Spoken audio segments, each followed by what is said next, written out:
Welcome to this episode of the Grenadier Podcast, Real Estate Uncovered. Today I'm speaking with Amy Ziolo, our General Manager at Grenadier Rent Shop. She's going to be telling us all the information that landlords and tenants need to know. You obviously love this business. Tell me what you love the most about it. Today, an absolute exclusive. Welcome back to the Grenadier Podcast, Real Estate Uncovered. So, Amy, give us a brief update on how the rental market is in Christchurch. So currently there is around 700 properties available in Canterbury. That includes Rolleston, North Canterbury, all the surrounding areas. Yes. This is down a lot from a couple of years ago when there was around 1,000 to 1,200 properties available at any one time.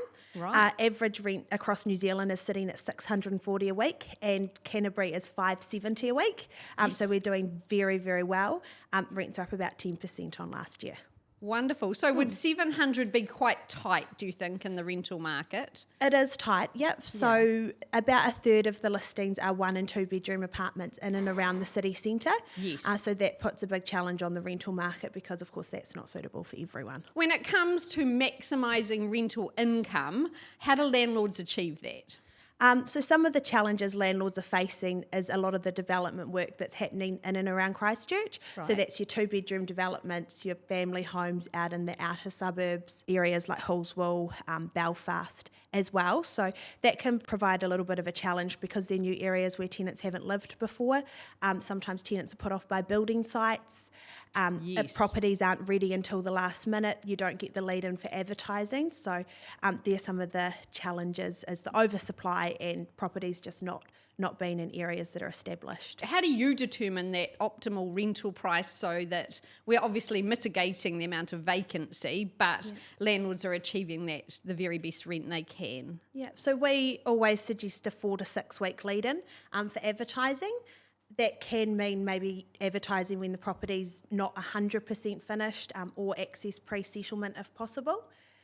We look at stats like Trade Me, Tenancy Services, Real Estate Institute has a portal that property managers can access. Yes. I think the thing to remember, especially with Tenancy Services statistics, is that relies on landlords increasing bonds as rent goes up. Right. So if a tenant's been in a property for a long time and there's been no bond increase, bond top-up, which a lot of landlords don't do, that is old data. We look at lots of different statistics and also our own portfolio to get a really good idea and gauge of what rent should be.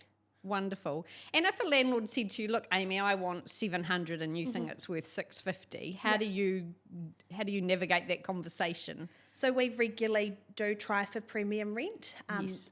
All of our listings, when they go live, are promoted on Trade Me and on Real Estate, so on all the portals we can promote them on. Yes. So we would try for the premium rent for 7 to 10 days and then we look to readjust it because if someone is looking up to 700, then dropping it to $690, so just a $10 drop, probably isn't going to cause enough impact in order to attract new tenants. Right. So you'll just adjust to the market until you find the right level, but happy to try a little bit stronger, Definitely. Initially. Yeah, and with the strong market in Christchurch sitting at 14 days as average time on site, and it's been consistent for the last few months, normally there's only one adjustment, if any, that are required. What are some of the key maintenance tasks that landlords should absolutely look at in terms of ensuring both good tenants and maximising their property's value?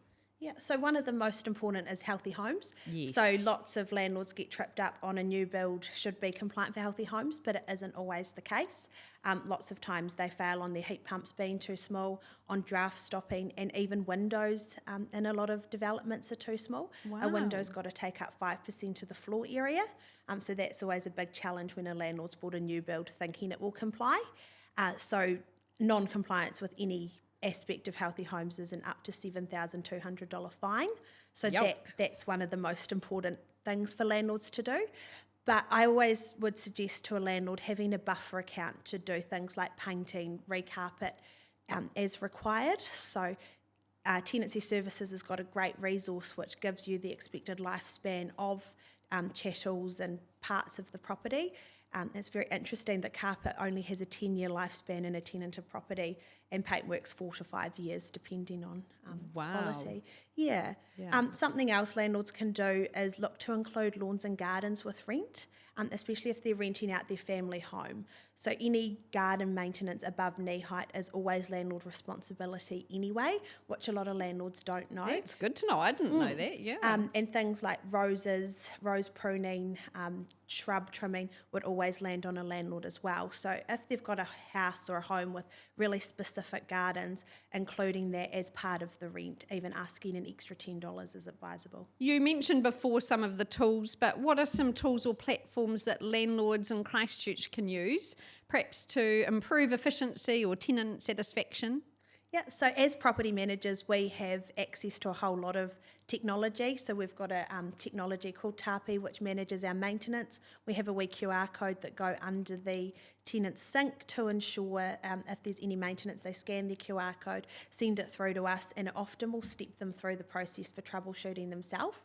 That's awesome. Yeah, so there's lots of things property managers have, but for landlords specifically, if they're not through a property manager, I think that there's a great tool called My Rent where they can reconcile rents and track any maintenance as well.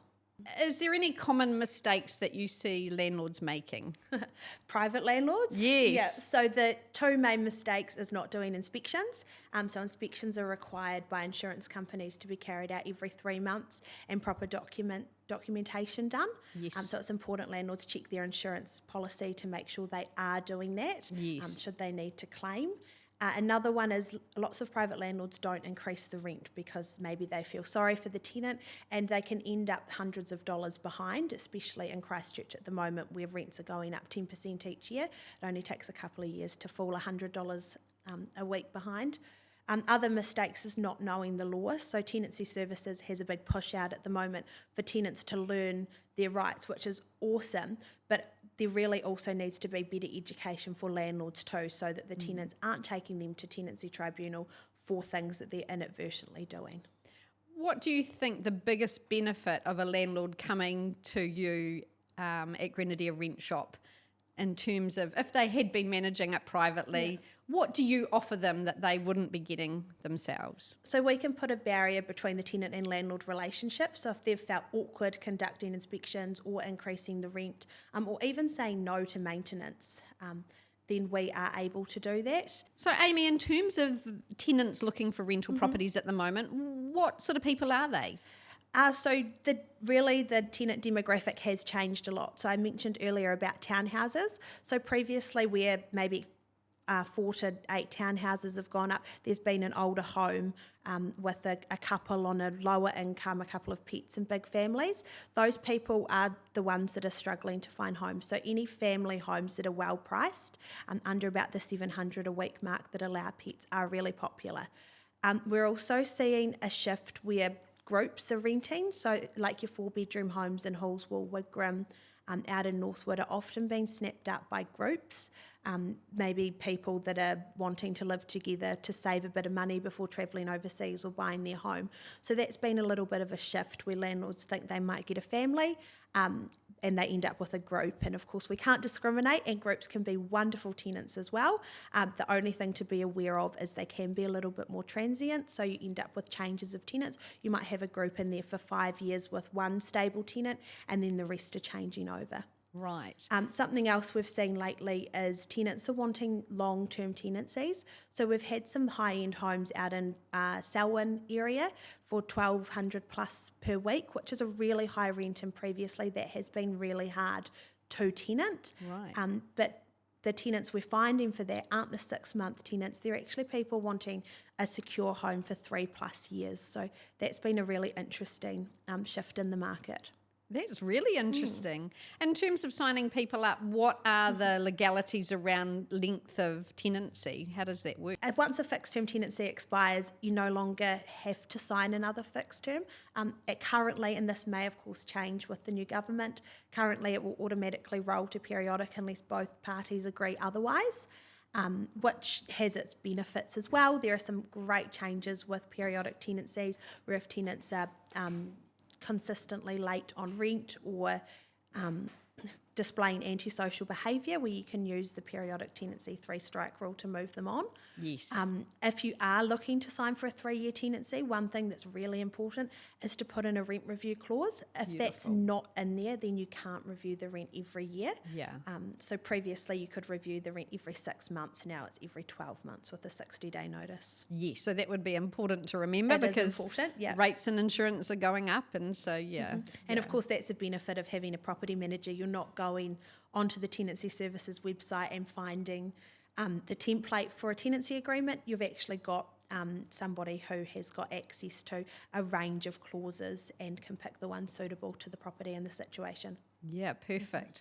You mentioned pets, and that's always a quandary. Do you, what are your recommendations to landlords when people want to obviously bring their family cat or dog or maybe other pets? Yeah, so we always suggest to our landlords to be negotiable to pets. You can always say no based off a pet, but if you're saying you don't want any pets, you are cutting out a huge portion of the market. So I would say about 60% of our tenants have pets. Wonderful. And generally the tenants with pets are better. They're prepared to pay a little bit more, so a great way to get a little bit more in rent, and they will stay longer because they might be worried about finding another property that allows their cat or dog. Yeah. Oh, that's good. That's lovely because, I know after the earthquakes, lots of people got displaced and lots of them had pets, and it's always a worry when you're trying to find, rental accommodation, will they accept pets? Definitely. And there has been some interesting tenancy tribunal cases where they're ruling that you can't exclude pets. So it'll be interesting to see how that plays out in High Court when it's challenged as well. Absolutely.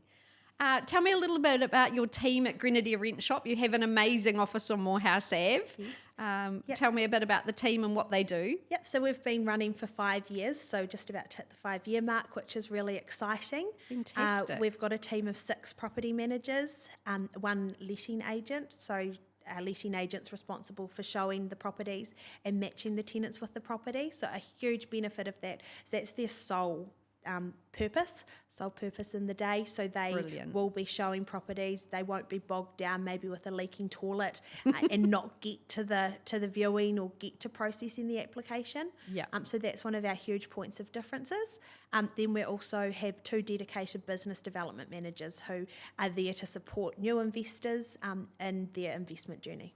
Wonderful. Well, I could totally recommend you, and being a landlord is quite a fulfilling role, and it's always lovely to have property managers looking after your property. It takes a lot of sweat out of the game. So thanks very much for spending time with us on the Grenadier Podcast.